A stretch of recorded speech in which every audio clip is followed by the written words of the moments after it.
Greetings, friends, and welcome back to the 3-Minute Horror Show. My name is Ben, your host, and I love horror movies. If you've been here before, you already know the drill. Welcome back. If you're new here, though, the way these videos work is as follows.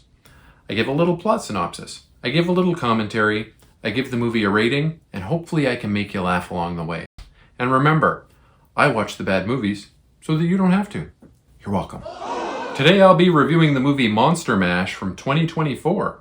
As you might guess after hearing that title, this movie brings together a lot of classic monster heavy hitters and mixes them all together into one big goofy mess. Cool beans. This is also one of the last appearances from actor Michael Madsen before his death. This is another The Asylum production, and it was shot in 5 days. This movie can be streamed here in Canada on Hoopla.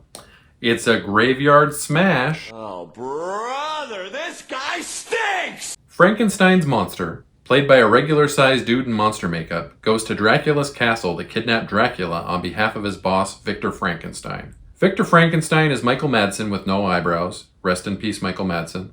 Dr. Frankenstein is physically larger than his creation, which seems like a misstep to me, but don't worry, it won't be the only misstep. The monster doesn't find Dracula, but his daughter Elisabetta instead.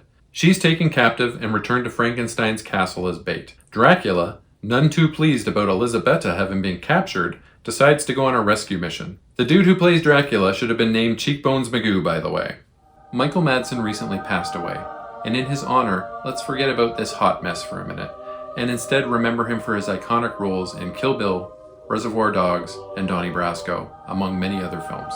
He had a huge impact on pop culture. He will be missed. Rest in peace.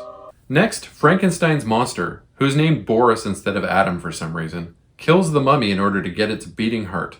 It appears that Victor is making a new monster and using the parts of existing monsters to make a super monster. Dracula brings the mummy back to life using a rat's heart replacement and vampire blood. Very stupid. Boris's next target is the Invisible Man. Victor tries to sell the Invisible Man as very dangerous, but he's taken out instantly. Boris takes all of his skin, but Dracula fixes him up a few hours later by giving him, yep, you guessed it, vampire blood. Next, it's the Wolfman. Good thing all these monsters live in the same area, eh? Boris chops off the Wolfman's arms and legs. Guess how Dracula heals him?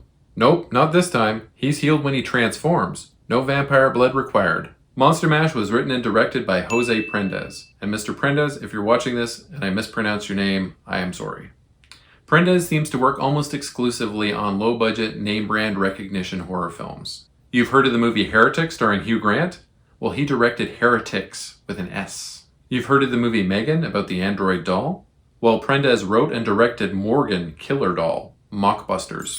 The gang's all together now and they know their mission. Get back Elisabetta and claim their revenge at the same time. The monster makeup to this point has not been great, but it's been passable. But the Wolfman looks very bad. Eventually, after a fright break, where Dracula addresses the audience and makes sure that you want to continue to watch this film as it's about to get scary, Victor Frankenstein transfers his consciousness into a new monster, which looks like absolute dogshit. Time for a kaiju battle between the big ultra monster and Dracula in the form of a giant bat. These monsters just frequently go to the pub and hang out with the local population and they aren't even scared of them. So weird. How can you screw up a classic monster mashup? I rate this movie 3 out of 10. As always, a link to my letterboxd will appear in the video's description. Please leave me a like, comment, and subscribe as it really does boost my engagement and helps my channel grow. Smell you later, nerds! Go tonight and do what you gotta do.